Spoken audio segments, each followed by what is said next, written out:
Hey YouTube, hope everybody had a good Thanksgiving 2014.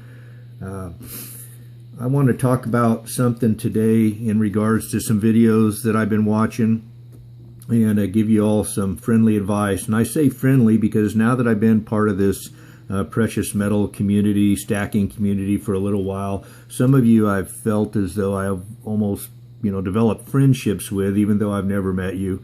But I certainly, and as we do with any of our friends, we want to give our friends what we believe is the best advice that we can, even though sometimes it may be some tough love and it might not want to be what they want to hear. So today the topic is timing the market and dips. I see some videos on those two things, timing and dips. It almost cracks me up because think about it. If you've been buying the last few years, you have been buying on dips. And if you've been buying the last few years, you have not been timing the market. Matter of fact, you've been making absolutely very little effort to time the market if you've been buying the last few years. Let's face it. Some of it, let's take a closer look at what's been going on because it hurts, but sometimes it's important that we do it. Let me give an example. Let's say you're spending $1,000 a month, a year, a week, whatever, on silver. In 2011, you could have bought 21.27 ounces of silver. I'm picking a random month. This is April, all right? In 2012, in April, you could have purchased 30.3 ounces of silver. In 2013, you could have purchased 43, almost and a half ounces of silver with that $1,000. And this year, you could have purchased 52.63 ounces of silver. So, so who's been buying on the dips?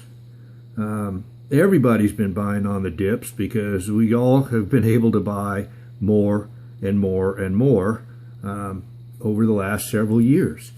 And then let's look at gold.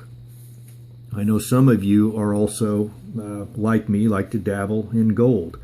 Let's use a little bigger number for gold. Let's say you're spending $10,000 a month, year, week, whatever on gold. In 2011,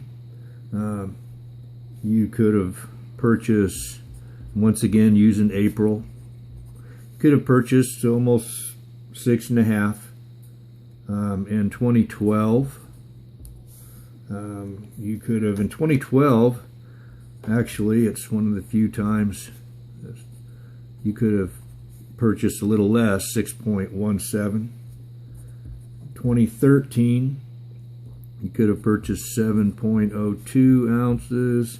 And in 14, it looks like 8.42 ounces.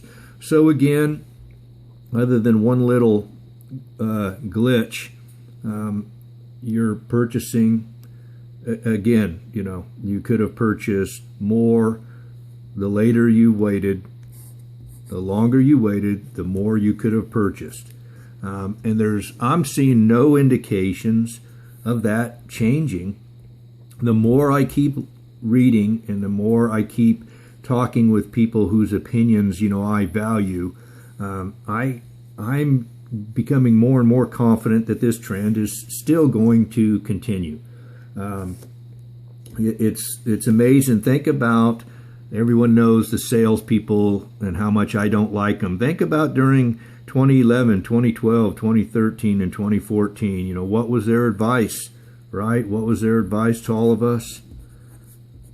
And this doesn't stand for Better Business Bureau. It stands for buy,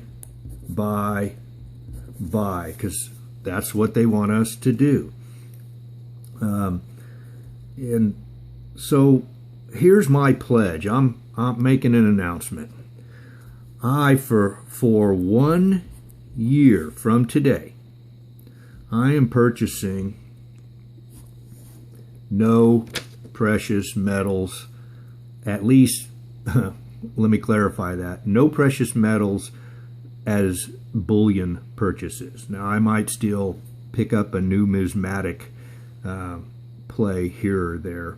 And when I say numismatic, I'm talking strictly numismatic, not semi-numismatic. And I know a lot of people, what qualifies as semi-numismatic is arguable. But I'm talking about the things that all of us would agree would be a numismatic an item. But as far as bullion goes, I am going to save money, put money aside every month, and then what I'm going to do is make a video a year from now, and we're going to see what I could have purchased today for that money, and then what I can purchase on the day I'm making the video.